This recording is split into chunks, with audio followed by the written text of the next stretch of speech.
The year is 1917, and World War I wages on. On the Italian-Austro-Hungarian front, the Italians consider their next move. The lack of successes over the offensives during the past year have caused the Italian morale and fighting power to drop to an all-time low.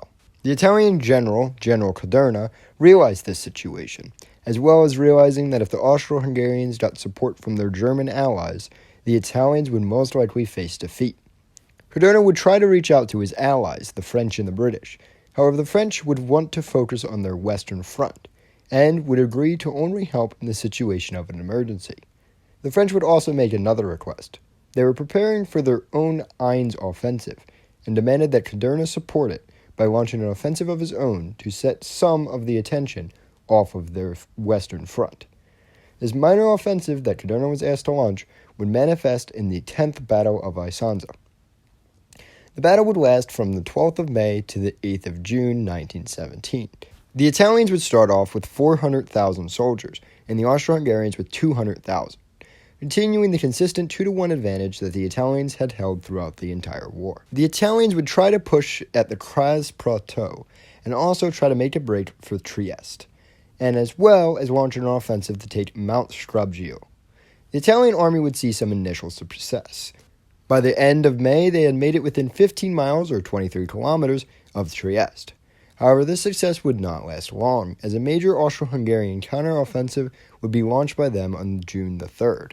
This would push the Italians back to where they had started the battle, and on the 8th of June, the battle was over, with barely any ground taken by the Italians. Despite barely any changes in the front, the Italians would still suffer 150,000 casualties. Out of these 150,000 casualties, 35,000 would die, while the Austro-Hungarians would suffer 125,000 casualties, with 17,000 deaths. This would destroy the Italian morale even further, and would force Cadorna to try and rally his troops one more time to attempt a win. The attempt to save the Italian morale and get a massive win would manifest in the form of the 11th Battle of Isonzo. This battle would see Cadorna regroup his forces, and with the Italians mustering 600 battalions and 5.2k artillery, the Italians were ready for another offensive.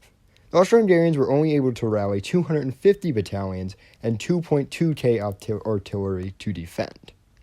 The goal for Cadorna was once again to extend the beachhead made around Gorizia, and the battle would start with a massive push from the Third Army under Manuel Caporetto along the coast, which would force the Austro-Hungarian line back.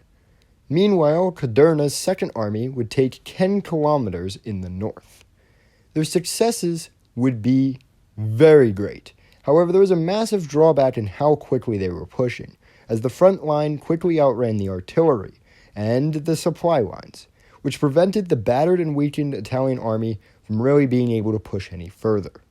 The weakened state of the Italian army left them unable to continue their push, and make the potential war-ending move had they been able to continue to push and knock the Austro-Hungarians out of the war completely by destroying their front line.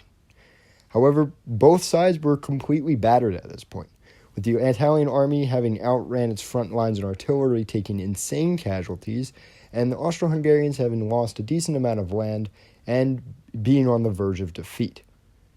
However, neither side could really afford to continue the attack due to the damages they had sustained.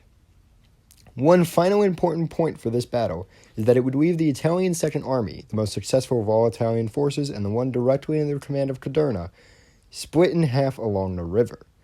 This is something that would prove key when the German reinforcements arrived to help the Austro-Hungarians in the following battle. But that is it for this video, and until the next time, this has been Christopher Beast. Hope to see you all next time.